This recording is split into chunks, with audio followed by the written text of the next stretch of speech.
Well, as we go through this series on prayer, I'd like to have a chat with a few people about prayer. Last week I talked to Ellie. It was very convenient. She was at my house. John, you live around the corner to me, so this is quite convenient also. But also in our staff team, John, I often think of you as the prayer pastor. I don't know if you get that a lot, but we often found that you're organising prayer, you're encouraging us to pray. We all love prayer, but particularly you have that kind of that kind of focus for us, which was a great part of our team. John, I was wondering if you could tell us a little bit about your journey in prayer. Have you always been a prayer?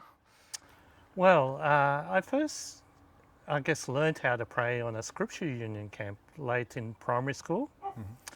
And that was when I first prayed, the sinner's prayer. Yeah.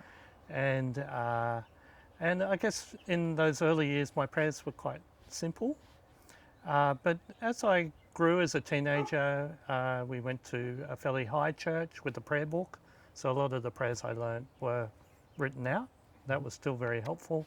And then growing into adult years, I guess I learned to pray more independently of that. Is there a time when you kind of felt that you began to love prayer or need prayer more or rely more on prayer? Is there a moment? I remember wandering away in my 20s and at a particular Christmas service falling to my knees and saying, Lord, I really need you.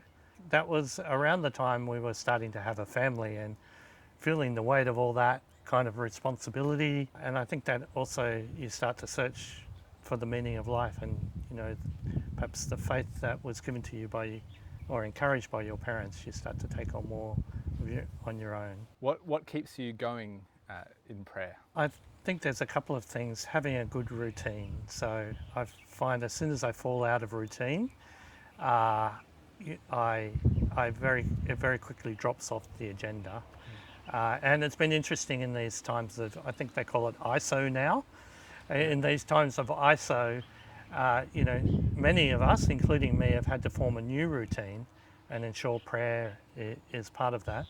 And I think the other thing is meeting with others is so important. So when I've had extended holidays away and it's just me and my wife praying together, that's great, but I really need the encouragement of a church family to keep me going in my prayer life as well. Great. We'll come back to kind of some of your own habits in that, but you are a bit of a champion of us praying together as a church. Why is it important that the church prays together? Well, I just find it, first of all, super encouraging for people, and people, there seems to be a certain power in people coming together and praying. God always hears our prayers, but all the more when, 2 or 3 are gathered, or hopefully 20 or 30 or 200 or 300. In a way, we're learning from each other and encouraging each other. We're all at different stages of our Christian walk. Hearing others pray for things that you wouldn't think to pray for, but are really quite important. So, I think your faith and your prayer life it's important to have those individual disciplines, but it's very much a team sport. Thanks, John. How about for yourself? What works for you in organising your own prayers? Sure. Well, the day starts for us with Vicky and I first thing in the morning, grabbing a cup of tea or coffee, praying from, reading from a reflection of some sort, normally Our Daily Bread or something like that, just a short reflection, praying for our family and for the day ahead. And often we like to pray for a missionary then. And then in my current routine, just before I start work, typically I have a bit of a quiet time, not a long time, but time to read the Bible, time to use the PrayerMate app, which I'm always going on about, to pray for the church, but also for other things that I've recorded in that app.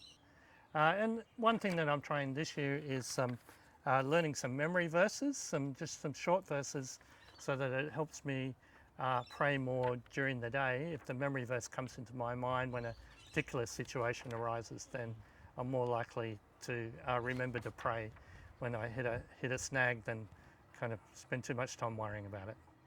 Great, thanks. So kind of a flexible routine you've got going. Yes, Yeah, great. Yes. In closing, any final things, any ways you want to encourage us as a church in our prayers?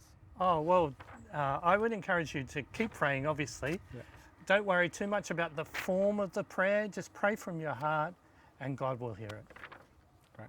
Thanks so much, John, and thanks for listening. Thank you.